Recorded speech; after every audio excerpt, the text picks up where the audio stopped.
Hello friends, मैं doctor Sanjeet. आज हम डिस्कस करेंगे types of fistula on the basis of grade. There are 5 types of fistula on the basis of grade: grade 1, grade 2, grade 3, grade 4 and grade 5। Dear friends, जब हम fistula की confirm diagnosis बनाने के लिए MRI reports देखते हैं तो उसके इम्प्रेशन में ये मेंशन होता है कि हमारा जो ये फिस्टुला है वो किस ग्रेड का है, ग्रेड 1 का है या ग्रेड 5 का है।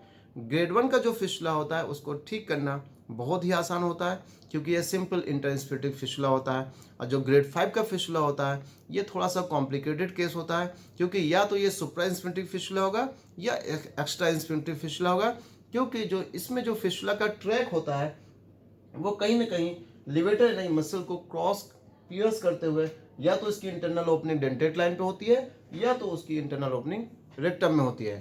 तो फिस्टुला को on the basis of grade समझने से पहले हम थोड़ा सा इसकी एनाटॉमी समझ लें। मलद्वार के आसपास की जो हमें एनल कैनॉल होती है वो लगभग 4 सेंटीमीटर की होती है। लगभग 2 सेंटीमीटर के आसपास यहाँ पे कुछ म्यूकोजल फोल्ड्स होते हैं, एनल कॉलम जिसे हम कहते हैं। इसके नीचे म्यूकस मेम्ब्रेन का फोल्ड होता है जो एनल वॉल्व होता है। इसके पीछे साइनस होते हैं जहाँ पे एनल क्रिप्स के थ्रू एनल ग्लैंड अपना सिक्रीशन सिक्रीट करती है।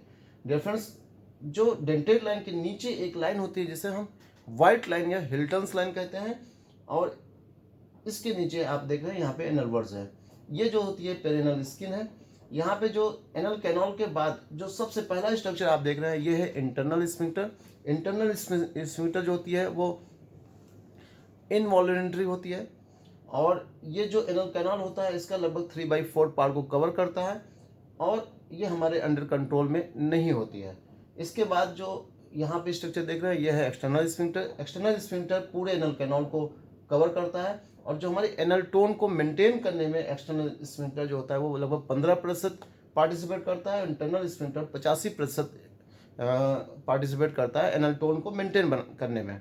लेकिन डियर फ्रेंड्स, अगर एक्सटर्नल स्फिंक्टर किसी भी कारण डैमेज हो जाए तो जो फीकल मटेरियल को जो हम होल्ड कर सकते हैं वो हम नहीं कर पाएंगे, यानी इनकॉन्टिनेंस ऑफ फीकल मटेरियल हो जाएगा अगर हम एक्सटर्नल स्फिंक्टर को डैमेज कर देंगे।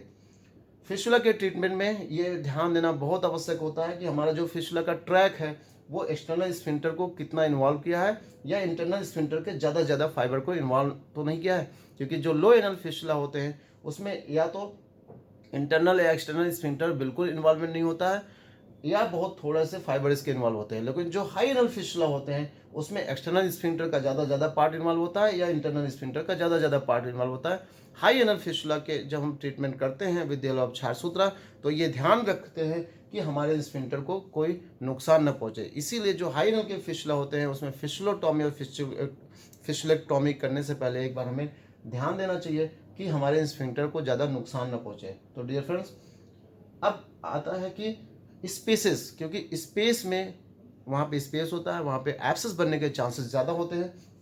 तो जो हिल्टन लाइंस होती है, जो यहाँ पे वाइट लाइन होती है, इसका जो इंटरनल स्फिंक्टर है उसका जो लास्ट पार्ट होता है वो वहीं पे आके खत्म होता है, और इसके नीचे का जो स्पेस होता है पेरिनल स्किन, और इसके नीचे का जो स्पेस होता है उसे हम पेरिनल स्पेस कहते हैं। इसको हम पेरिनल स्पेस कहते हैं। इंटरनल स्फिंक्टर और एनल कैनाल के बीच में जो स्पेस होता है उसे हम सब म्यूकस स्पेस कहते हैं। एक्सटर्नल और इंटरनल स्फिंक्टर के जो इस बीच में जो स्पेस होता है उसे हम इंटर स्फिंक्ट्रिक स्पेस कहते हैं।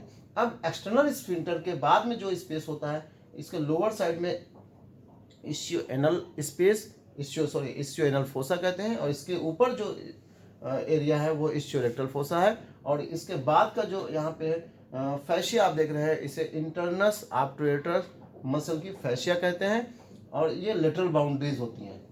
इसके बीच में जो लगभग इसकी चौड़ाई होती है लगभग 2 सेंटीमीटर की होती है। इसकी जो डेप्थ होती है ये स्किन और ये लिवेटर नाई मसल के बीच में जो डेप्थ होती है लगभग 5 सेंटीमीटर की होती है, और ये स्ट्रक्चर जो है वो लिवेटर नाई मसल है, और यहीं पे पेल्विक फ्लोर होता है, और ये आपका रेक्टम है। रेक्टम लगभग 10 से 12 सेंटीमीटर का होता है। तो ये पूरा स्ट्रक्चर है। ये हम कोरोनल सेक्शन देख रहे हैं। एक्सियल सेक्शन में अगर देखें, क्योंकि एमआरआई रिपोर्ट्स में ये मेंशन होगा, अभी हम लोग थोड़ा सा और डिस्कस करेंगे कि हमारा जो फिस्टुला का ट्रैक है वो एंटीरियरली ट्रेवल कर रहा है, पोस्टरली ट्रेवल कर रहा है, लेटरल साइड जा रहा है कि मीडियल साइड जा रहा है कि सुपीरियर यानी ऊपर की तरफ जा रहा है कि लिवेटर मेटल को मसल को टच कर रहा है या उसको पियर्स करके जा रहा है। क्योंकि जब हम एमआरआई रिपोर्ट्स देखेंगे तो उसमें इन जो बॉडी के पार्ट्स हैं उनका कहीं ना कहीं वो मेंशन होगा। तो इसके ट्रीटमेंट के समय हमें इस स्ट्रक्चर को जो हमने देखा है, हमें बहुत ही वहाँ पे एक अधिक जानकारी प्राप्त होती है, जिससे हम अपने फिशुला को ट्रीटमेंट करने में हमें सहायता प्राप्त होती है। तो हमें एनाटॉमी ऑफ दी जो एनल कैनाल है, इसके आसपास के स्ट्रक्चर को आना बहुत ही आवश्यक है, क्योंकि एमआरआई रिपोर्ट्स में एक एक वर्ड जो लिखा होता है वो बहुत ही इंपॉर्टेंट होता है। उसका मतलब होता है कि हमारा जो फिशुला जो ट्रेवल कर रहा है वो किस बॉडी के पार्ट से ट्रेवल कर रहा है। ये जो है कोरोनल सॉरी ये एक्सियल सेक्शन है।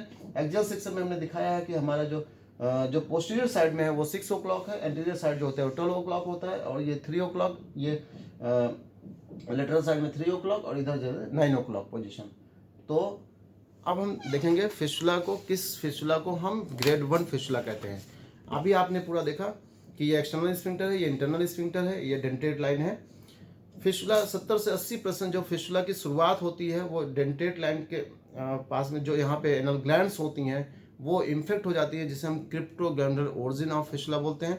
यहाँ से ये फिशुला देखिए इंटर स्फिंक्टर स्पेस से होते हुए यहाँ पे पेरिनल स्किन में इसकी एक्सटर्नल ओपनिंग है, और यहाँ पे इसकी डेंटेट लाइन पे इंटरनल ओपनिंग है। इंटरनल स्फिंक्टर के लगभग थोड़ा सा ज़्यादा पार्ट को ये कवर कर रहा है, तो ये इंटर स्फिंक्टर फिशुला का एग्जाम्पल है, और इसे हम ग्रेड 1 का फिशुला कहते हैं। और ये बहुत ही सिंपल फिशुला होता है, क्योंकि यहाँ पे एक्सटर्नल स्फिंक्टर का कोई इन्वॉल्वमेंट नहीं है।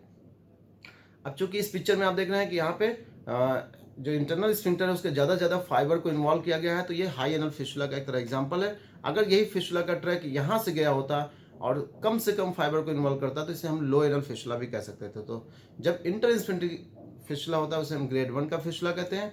अगर इसी फिशुला के ट्रैक में सेकेंडरी ट्रैक बन जाए, यानी यहाँ पे और भी ब्रांचेस बन जाए, या जो इंटर स्फिंक्टर स्पेस है वहाँ पे एक एब्सेस बन जाए। आप जैसे आप यहाँ पे देख रहे हैं, यहाँ पे एक एब्सेस मैंने आपको पिक्चराइज किया है, और यहाँ पे एक सेकेंडरी ट्रैक पिक्चराइज किया है, तो ये ग्रेड 1 का फिशुला है। जब इसमें सेकेंडरी ट्रैक बन जाते हैं या एब्सेस बन जाता है तो इसे हम ग्रेड 2 का फिशुला कहते हैं। इसी प्रकार अब हम ग्रेड 3 के फिशुला किसे कहेंगे। अभी आपने देखा कि जो ग्रेड 1 का फिशुला था उसका ट्रैक जो था वो इंटर स्फिंक्टर की स्पेस से होते हुए डेंटेट लाइन पे ओपन हो रहा था, लेकिन यहाँ पे क्या है, अब ये ट्रांस स्फिंक्टर फिशुला हो गया। यहाँ पे एक्सटर्नल स्फिंक्टर को पियर्स करते हुए फिशुला ट्रेवल कर रहा है, तो दिस इज द ग्रेड 3 फिशुला।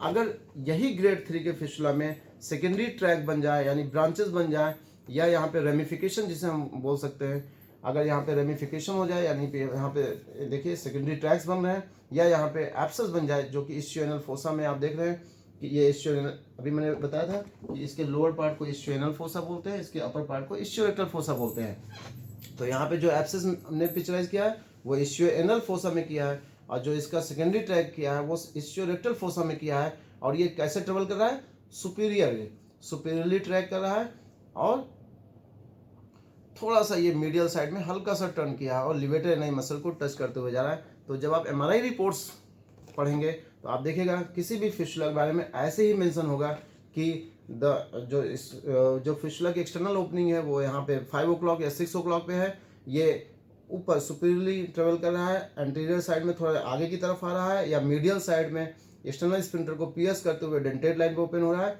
या थोड़ा सा और ऊपर की तरफ जा रहा है, सुपीरियरली ये जो है ट्रेवल कर रहा है और लिवेटर एनाई मसल को टच कर रहा है। तो दिस इज द ग्रेड 4 फिशुला।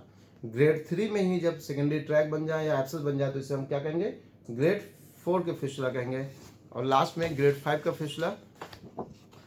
अब यहाँ पे आप देख रहे हैं कि इसकी एक्सटर्नल ओपनिंग आप पेरिनल स्किन पे देख रहे हैं, लेकिन जो एक इंटरनल ओपनिंग यहाँ पे देख रहे हैं, एक की डेंटेट लाइन पे, यहाँ पे क्या है, इंटर स्फिंक्टर स्पेस से होते हुए फिशुला का ट्रैक लिवेटर एनाई मसल को पियर्स करते हुए इस्चियोरेक्टल फोसा से होते हुए इस्चियोएनल फोसा से होते हुए बाहर की तरफ आ रहा है।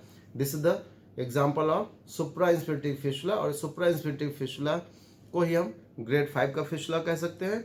या आप यहाँ पे देख रहे हैं कि इसकी जो फिशुला का ट्रैक है इस्चियोएनल फोसा, इस्चियोरेक्टल फोसा, लिवेटर एनाई मसल को पियर्स करते हुए जो सुप्रा लिवेटर स्पेस होता है उसके थ्रू यहाँ पे रेक्टम में ओपन हो रहा है, तो दिस द ग्रेड 5 फिशुला। तो on the basis of grade हम ये कह सकते हैं कि जो फिशुला होते हैं वो 5 प्रकार के होते हैं, ग्रेड 1 से लेके ग्रेड 5 तक।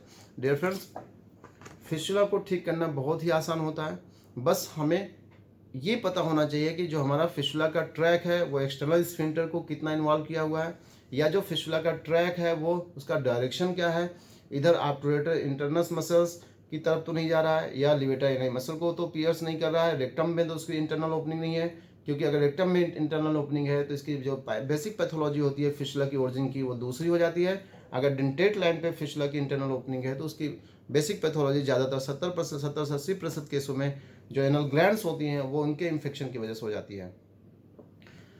Thank you.